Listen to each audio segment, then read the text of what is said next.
Welcome to Shift and Stir. This is Alpine. I'm Joey. And now we are on our second episode of Season 2. Our Season 2 is Money and Mobility. Now, we will be having the episode 2. Pasensya na kayo, minsan may mga brain fog kami, okay? Tanda na. Tumatanda na kami. So, it's about commuting. That is the Public transport and the first car. So, we will be covering the advantages and disadvantages of using the public transportation and having your own car. So, and or yun. Minsan, kahit na may own car ka na, nagpa-public transport pa rin tayo, no? Minsan ako, kanina, hindi ko alam saan ako pupunta. Nag-public transport ko, iniwan ko yung sasakyan ko. Kasi alam mo, pag nandun ka sa Salwa, marong ka lang ng exit. Ang layo Iikot ka. No way. I will not waste my time for that. So, if unsure, better go Uber, ibubook ko yan. So, first one is, we will be having the reality of commuting. Kailan ba nalagay yung metro? It was like, Around 2000, bago mag-World Cup ba? Ay, Hindi. ba? Like, 2017, alam ko, may 17 metro na na. tayo eh. So, prior pa that. okay. Kasi nalala ko nung pagdating ko dito, 10 years back, ginagawa pa lang yung metro. So, most probably 16, 17. 16, 17 na. Comment down below kung kailan nagsimula Okay. ang metro sa Doha. Okay, sa Qatar. Okay? Kasi hindi kami sure. So here, we always say, ito yung less glamorous side of the trip. Kasi nagko-commute ka. Alam mo naman sa Qatar, ang init-init, lalo na ngayon. Tirik na tirik ang araw. It's really summer na. Sad. Natatandaan mo nung wala pa tayong mga sasakyan? Oh my gosh. Di commute. Ano ako nun, saan ba ako? Sa Pearl. Wala pang metro Walang metro, doon. oo. So, nag-ano kami nun. Uso nun yung, ano yun? Lift? Car lift. Car lift, oo. Carlift, car oo. lift. Para yung service na yung mga estudyante Oo. na naka School bus. Pero school kotse. bus. Oo, naka-kotse, ganun. Van, usually, Oo. right? Pero nung nagka-metro na, edi, syempre, binabayaran ko nun 600 reals. 600 yata, 650 reals per month. Eh kung magme-metro lang ako, which is 2 reals per trip, so 4 reals lang per Ang day ako. balikan, Oo. oo. So, siguro mga 100, 150 lang yung cost ko Yes. per month. So, nagme-metro ako. Pero yung disadvantage lang is, though maganda ang infrastructure ng tren dito and all, mahaba lang talaga yung lakaran. Which is, I think, the same naman compared sa Alam nyo ibang kasi dito, mga countries. ka-shift and stir, ang metro dito, napakaganda nila, in fairness naman. Kaso minsan, 2, 3 palapag, pababa, bago ka makasakay sa Underground yes, kasi. mismong metro. So, underground siya. Ngayon, ang nagiging problema natin, pero kayang-kayang resolbahan ng government yan, is kapag umulan, yung tubig na napapasok. Makikita mo before may issue tayong ganyan. Okay. Pero now it was already resolved kasi alam ko nagka-drainage na. Kung mapapansin mo sa mga metro, puno na yan ng drainage. Okay. Yeah, Ito po yung bansa na kaunti lang ang drainage system natin. Oo, true. Kasi, yun nga, hindi naman kami masyadong Hindi inuulan. naman inuulan. Pero recently, dumadami na yung, Dahil sa climate change. yes, ulan natin. True. So, hindi po siya glamorous kasi sa sobrang init dito sa Qatar, mainit sa Middle East. Imaginein mo. Nagpapayong pa nga ako nung papunta ako ng metro. Tawa sila ng tawa sa akin kasi hindi sila sanay na nagpapayong yung mga dito, di ba? Ang init kaya. Pero Sa kami Pinas, tayong mga Pilipino, diba? nakapayong talaga Mga ako. Asian, May diba? UV ray something pa yan. Diba? Oo. Yung color black. Oo, tapos pawis na pawis ka na. Aminin naman natin. Kahit bagong ligo ka, mukha kang nahagard na Isang buong sisiw. maghapon. Oo. So, ngayon, pag going back dun sa mga ganong story, parang nung nagkaroon tayo ng sasakyan, ang laking ginhawa. Oo. Pero may mga responsibilities yan kapag nagkaroon ka na ng sarili mong sasakyan. Ang mahal, di ba? Mahal, mag-maintain. Oo. Sasakyan. So, 30-minute commute doesn't sound too bad. Pero kapag everyday siyang ginagawa, yung pagod mo. Last time I told you, I'm still outside. We are looking for a car. Oo. Kasi alam mo, Madaling Madaling Kasi alam mo, naawa ako sa asawa ko.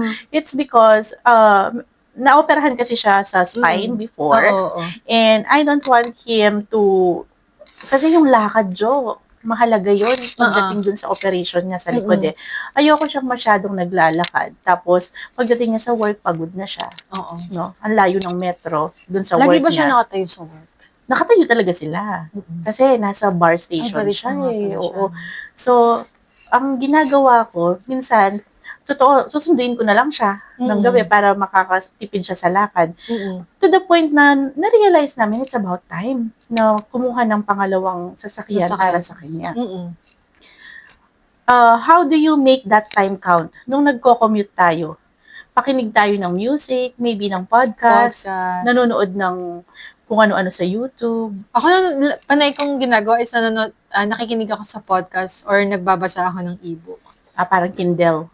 Oo, sa mga ebook. Hindi ako makabasa pag nasa sasakyan kasi yung mata ko. So, I will feel dizzy. Okay. So, kapag nahilo na ako, minsan, hindi ko na, mawawala na ako sa, focus. Ganun. At saka yung system ko buong araw, sira na. Kasi kapag nasa car ako at nagbasa na ako, wala na.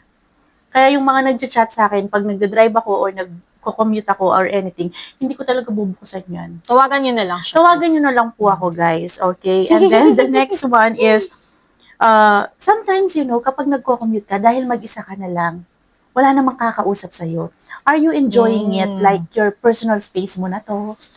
May mga moments like the past few weeks na when driving, going to office, madalas kasi nakikinig ako ng podcast, like news sa Pilipinas, ganun.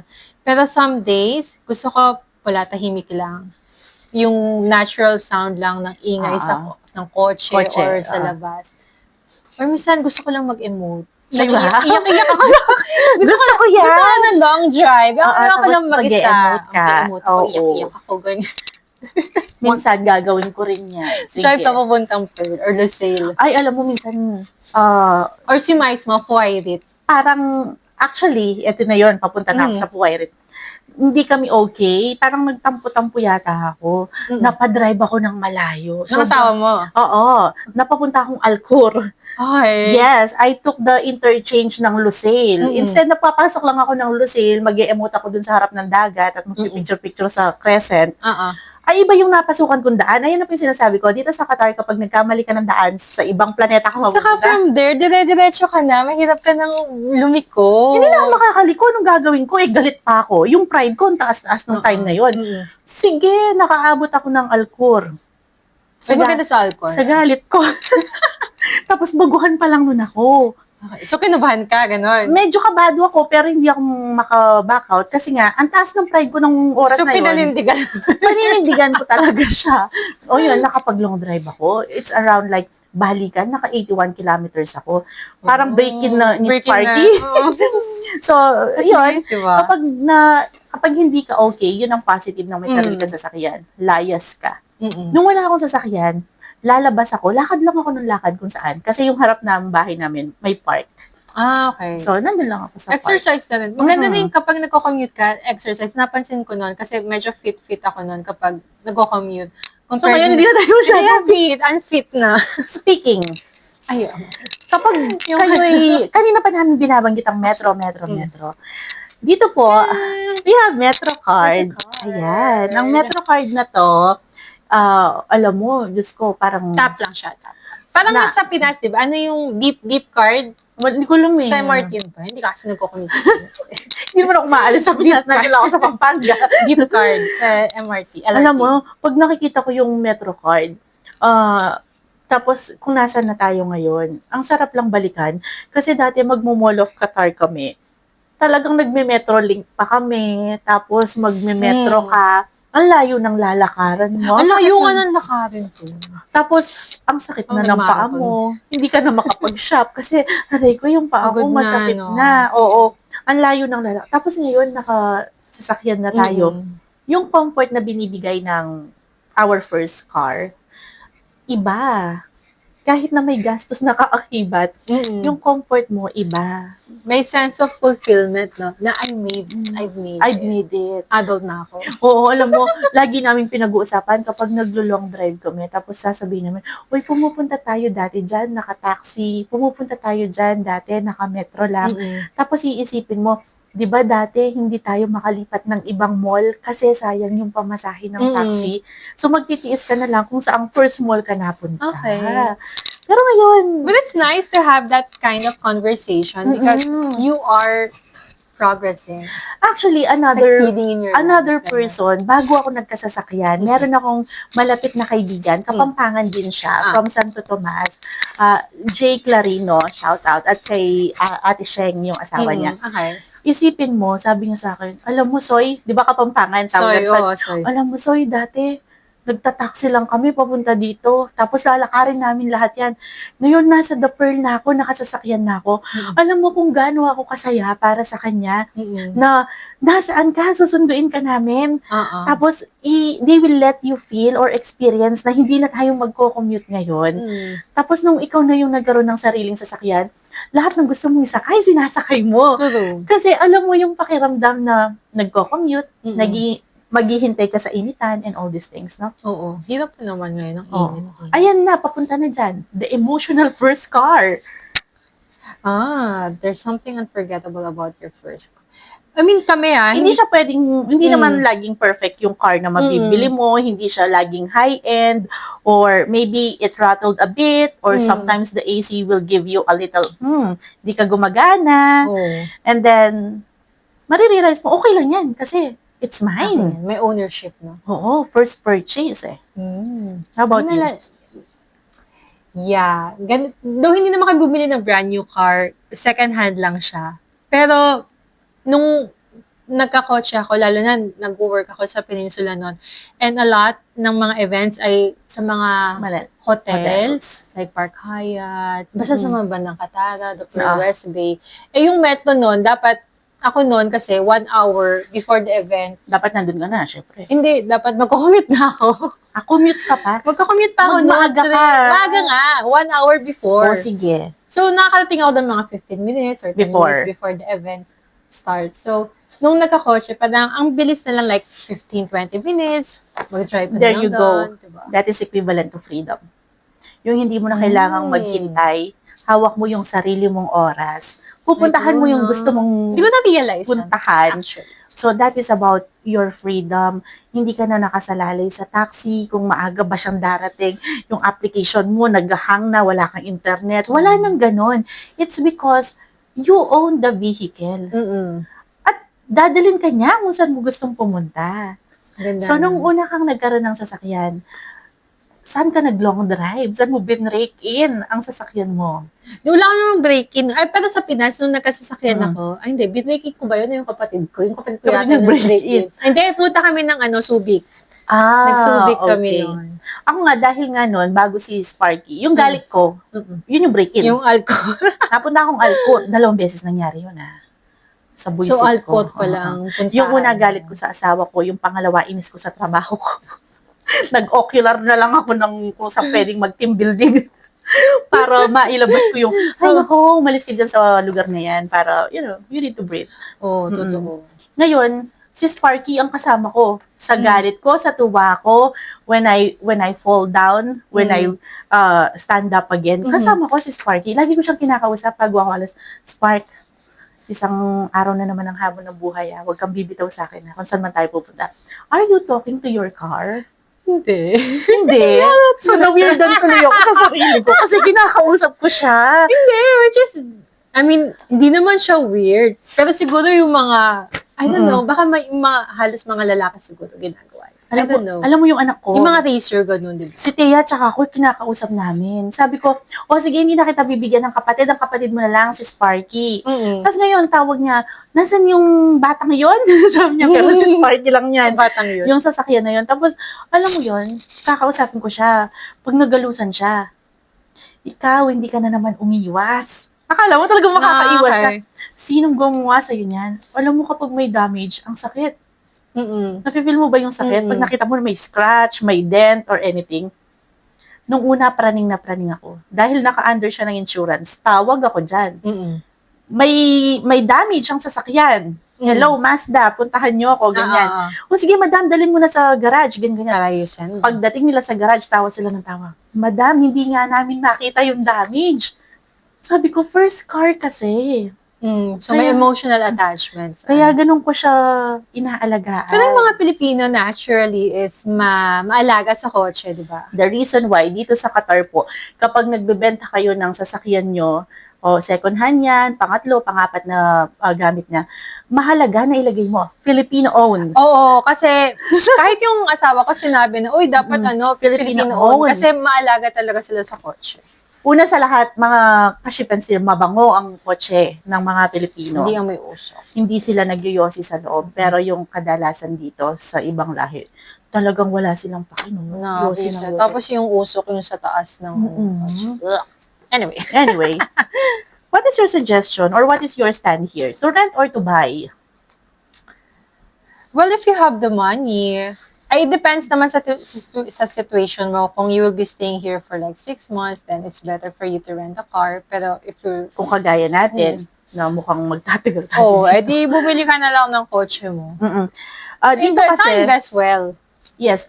Ang mahalaga kasi dito, i-point out natin, iba po ang pagbili ng sasakyan sa Pilipinas. Iba din ang pagbili ng sasakyan sa Qatar.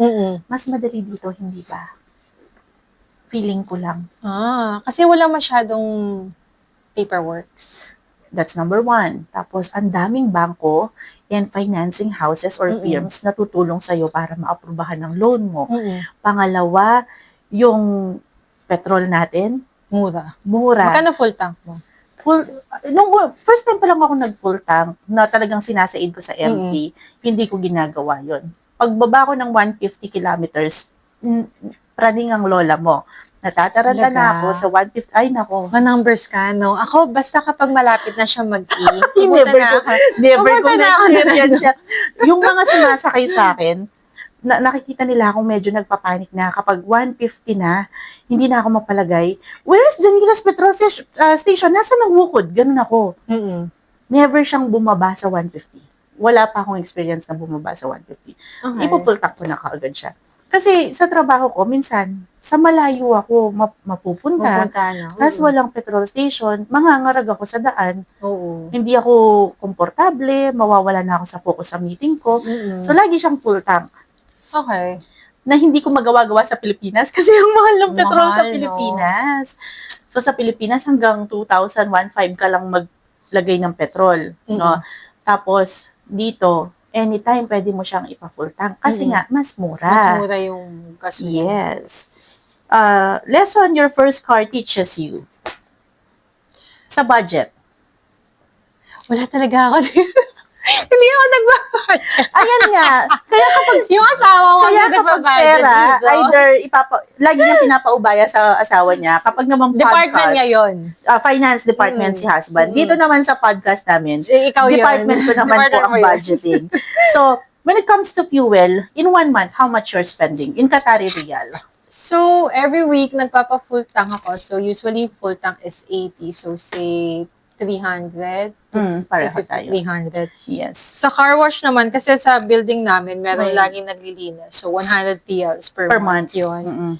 Maintenance, ewan ko, kapag may narinig kami na, hindi tama. Parang hindi ito normal, Pumunta kami sa garahe sa industrial. Insurance is every year naman. Same goes sa Estimara. So, magkano ang estimara natin? Hindi ko alam, magkano ba? Magkano ba ang estimara? I think 100 or 150. And then insurance, depende kung third party. Kagaya sa Pilipinas, mas mura yon. But if you will be going for full insurance, again, shout out to Jay, working in an insurance company. Pag may kailangan kayo ng insurance for your cars, let me know. I will link you to him. Wow. May endorsement. Maganda yung maganda yung makukuha yung package. Magkano yung insurance na yun? Can't be disclosed. Depende sa car. Oo, depende sa car. Patience. Sitting in traffic. Sorry naman sa shitting. Shift and steer kasi naisip ko. Sitting in traffic. Ay, nakakainis talaga. Especially during summer accident and rush hour. Tapos ang init ng buga ng AC. kahit naka-full na siya. Tapos okay naman AC mo. Tapos pero init. pagbaba mo, yung nag-oily ka na, Oo. kasi nagpawis ka na. Tapos pagdating sa office or sa bahay, ang lamig naman. So kaya madami nagkakasakit ngayon. I don't get us wrong po dito sa Qatar, kahit na mainit, yung biyahe mo lang yung maiinitan ka. Pero office mo, naka-AC, bahay mo, naka-AC. Tapos kapag bago ang sasakyan mo, wala kang problema sa AC din. Diba? True. But it is a responsibility. Para po siyang anak mo na kapag may narinig ka na konting ubo or medyo may sipon na siya, may masakit sa kanya, kailangan pinapatingin mo kaagad. Or you're gonna pay a lot more money later on kapag binaliwala mo. True. How about making the most out of commute? Babalik tayo ngayon sa commuting. Turn it into learning time. This is me. Yeah, palagay ko yan. Nakikinig ako ng podcast. Mostly podcast, and then hindi ako nag-audiobook. I find it weird. Mas gusto ko yung binabasa ko kasi may nagbabasa sa iyo sa audiobook. Pero okay lang ang podcast kasi conversational naman siya. Pero kapag audiobook like based on a book, well, of course dahil audiobook siya. Pero nawiwagduhan ako, mas gusto ko pa rin na ako yung nagbabasa, parang fully nagagrasp ko kung ano man yung nakalagay doon. Yung comprehension mo, or napupunta ka dun sa book na yon, yung experience, right? And then, you need to create a mood, music that matches your energy, and then you can also disconnect completely kung gusto mo, kagaya niya, just drive and think, feel mag-emote ka. Sit, relax, and enjoy the commute trip, no problem. So, how much you can save if you are commuting or you are having a car? Malaki. Especially kapag... Malaki saan? Sa commuting or sa having your own car? Mas malaki sa commuting, lalo na kunwari, nung kasi si Adi ka nandito, like mga appointments sa doktor, mga vaccine, going here and there, like sa park.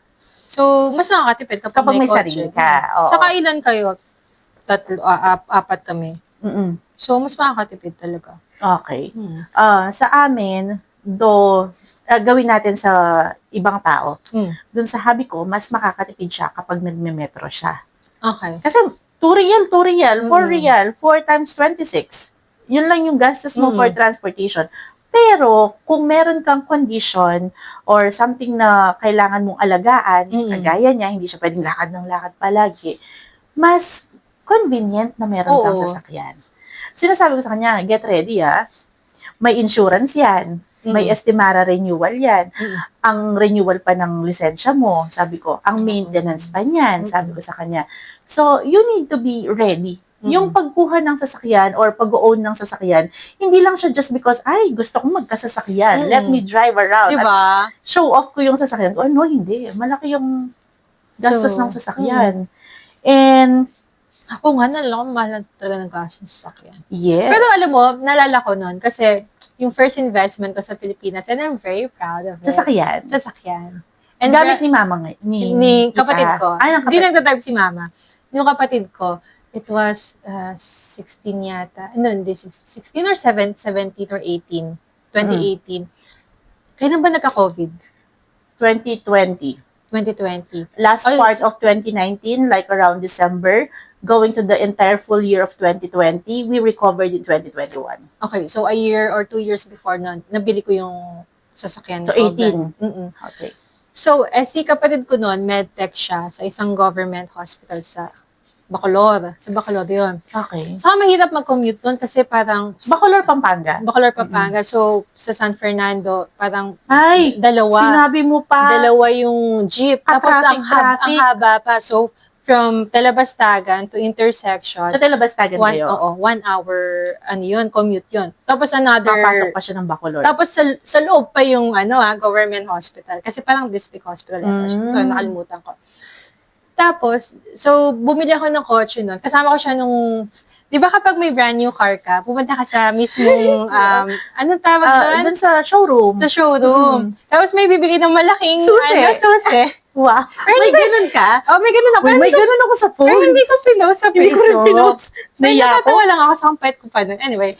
Tapos, sabi nga ng kapatid ko, lagi niya sinasabi na, uy, grabe, sobrang ginhawa ni Reyna. Yun day kasi siya. Reyna yung model ng kotse. Sabi niya, ang laking ginhawa ni Reyna kasi lalo na nung COVID. Oo, Kasi tama. 'di ba sobrang konti lang ng mga jeep Oo, no. walang So yun talaga yung gamit niya. Saka lalo na palagi siyang night shift. So anong oras siya pumapasok O, hindi na siya mag-aalala, maghihintay ng masasakyan kasi naka-park lang siya dyan. Oo. Ready to go. Diba? When Lalo you're na, ready. saka feeling ko sobrang convenient ng kotse, lalo na kapag ka sa medical sector ka, like night shift, or kahit naman sa F&B, night shift. Like sa Metro, hindi naman siya 24 hours. Diba? Yeah, totoo yun. So, ngayon, sinasabi nga nila, ang ating first vehicle is not just a simple purchase. It is like a chapter in your life that you need to cherish and you need to celebrate. Kagaya ng sabi mo, nung unang na-purchase mo yung sasakyan mo, kahit na may Super malaking proud susi tayo. Oo, di ba? May sense of fulfillment, di ba? Kasi investment siya. Siguro ako marirealize ko yung buong sense of fulfillment kapag na-fully paid ko na. Si Sparky? Si Sparky. Ay, na-fully paid ko na yung sa akin. Mahal kasi ni Sparky. Mahal kasi nang binili mo. Hindi ko alam bakit ko binili yun. O hindi, pero don't get me wrong, Sparky. Huwag kang magtampo, huwag kang mag-ano-ano dyan. Mahal na mahal kita. Okay? Tapos, yung routine naman natin sa public transportation, sa commuting, it shaped us into who we are now. Kumbaga, reward na natin yung first car na natin. Pero yung, kung sino yung nag-shape sa'yo, lalo na sa pasensya mo, yung commuting yun. Lalo na, nalala ko nun, kasi nag-work ako sa CNN nun. So, kapag weekend, umuwi ako ng Pampanga. Tapos, maaga akong luluwas pa Manila.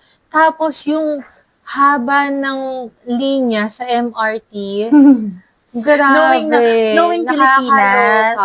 Nalala ko yun yung sabi ni Lenny Robredo like a few years back na, kasi she's comparing... Kakamping. Tama nga na pinili mo diba? si Pink. Sabi niya na... Neutral, hindi ako magko-comment. Hindi ako non-partisan ng ship and steer. Sorry, kakamping ako. O siya, hindi siya non-partisan. Non-partisan ng ship and steer. Si ate Alps neutral lang po ako. Pwede akong pink, pwede akong red, pwede akong green, pwede akong blue. blue. It's not about siding political party or person. You know, what we aim, it's very relevant, no? Off the topic tayo for commuting, but maire-relate natin yan. Napakahalaga kung sino yung nakaupo sa administrasyon, sa gobyerno. It is because it shouldn't be, hindi siya dapat self-service, hindi dapat para sa bulsa lang nila or whatsoever. Gigil na gigil, di ba? Napipil ko ba yun? Kasi alam mo, isipin mo na lang, meron ako nakita sa Facebook, namatayan siya ng lolo. It's because merong something sa power grid. Nagpatay sila ng electricity, ng power sa Pilipinas.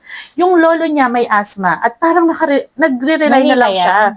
Hindi ko alam kung saan, pero parang Manila. Nagre-rely na lang siya dun sa aparatus nun. At kailangan ng kuryente para gumana yung aparatus. Namatay yung tao. Oh my God. Public hospital. Parang nasa bahay lang ba siya or hospital na kailangan niya yun kasi nahihirapan siyang huminga. That is electricity, no? Papasok dyan ng transportation. Kaya tagal-tagal, napakabata ako pa po noon, yung contest ako sa news writing. Representing Calulot Elementary School from San Fernando. Isipin mo, topic na natin, ang Pilipinas, third world country. Tumanda ako ng 36 years old, third world country pa rin. So sad. Ewan ko basta yung nabubwisit ako, boto tayo ng boto ng base sa popularity. Yun yung yan yung thesis ko sa UP. Tapos, anyway, pag naman pumalpak, di mo alam kung sinong sisisihin mo. And at the end of the day, you will suffer. Tayo lang din naman ang nahihirapan. One voice. Hindi gaya dito sa Qatar, ang ganda ng transportation natin, di ba? Ang ganda ng government natin.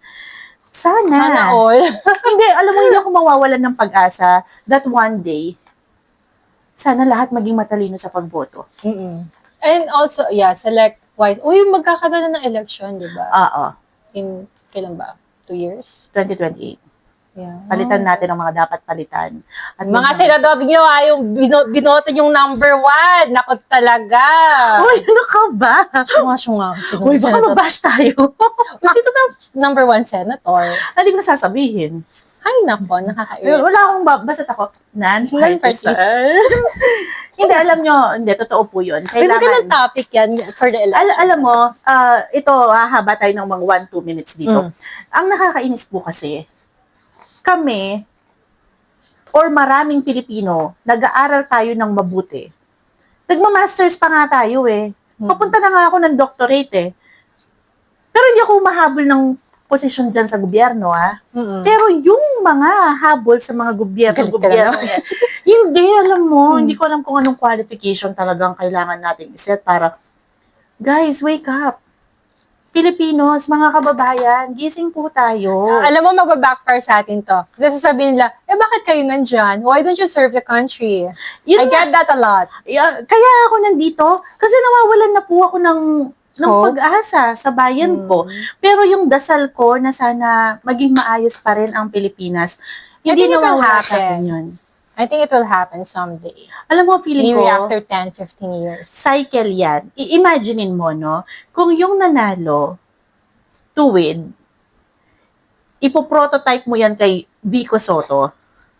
No? Non-partisan yan. Hindi, kung titignan mo, kung ganito yung... I like Vico Soto. No, kung ideal tayo.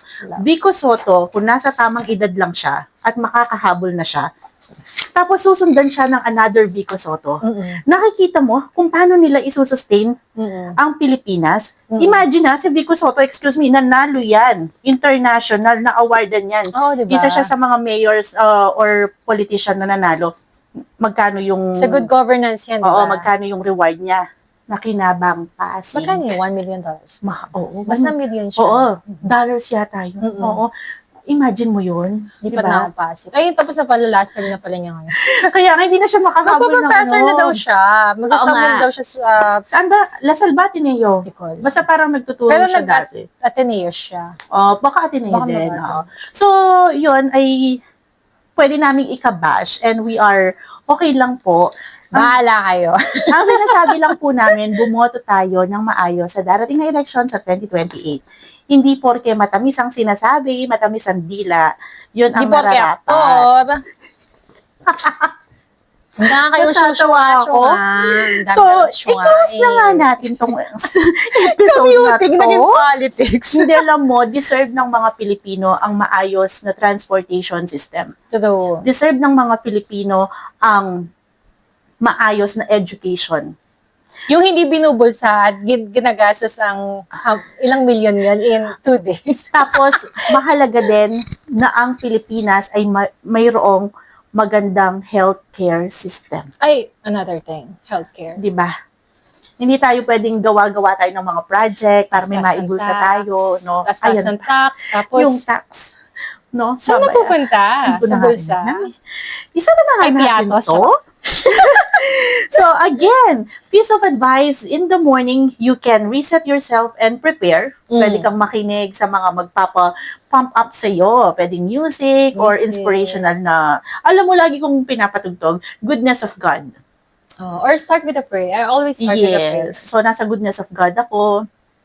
Who am I? Yan, mga pinapatugtog ko sa sakyan yan. Who am I? Yung parang, Alpine, gumising ka, you need to be thankful. Tapos kapag gabi naman, it's important for us to decompress. In the evening, decompression na yan. Yung decompression routine na yan, tanggalin mo na yung sarili mo dun sa system ng trabaho mo. Na-stress ka na dun sa workplace mo, 9 na oras yun, no? Oo. Tapos pag sakay mo na ng sasakyan mo, ibang Alpine na to, Oo. ibang Jovelin na to, mag-ano na tayo? I-separate Unwind na na tayo. Yes, true. Alright. And if you enjoy this somehow controversial na At the end, na episode, so you need to stick around for our 3rd episode. Our next episode is the investment starter pack. Pera Is o it- padala? yes, pera o padala. Pera o ba yun? Pera. Yes. And again, Pera, I like that. until then, we need to all drive safely or let's commute safely. Dito po sa Qatar, wala kayong masyadong worry kasi napaka-safe po dito. Again, this is Alpine. I'm Joey. And this is Shift and Stir. Bye. Bye!